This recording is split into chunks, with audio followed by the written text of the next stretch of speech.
Le 26 novembre, l'Union européenne a dévoilé une nouvelle proposition appuyée par la Chine, la Corée du Sud, Singapour, l'Inde, l'Australie, la Nouvelle-Zélande, le Canada, le Mexique et la Norvège.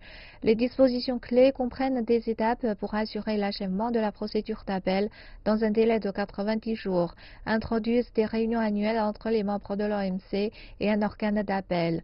Le plan propose également un élargissement de l'organe d'appel en ajoutant 2 nouveaux membres et en créant un processus de sélection automatique pour remplacer les membres. Il préconise en outre de modifier la durée du mandat des membres de 2 à 4 ans pour un mandat de 6 ou 8 ans. La Chine, pour sa part, a pleinement approuvé les réformes de l'OMC en appelant cette organisation à combler les lacunes et à garantir l'équité en protégeant les intérêts des pays en développement. La Chine a mis en garde les États membres d'éviter un piège possible dans le giron de réformes en profondeur.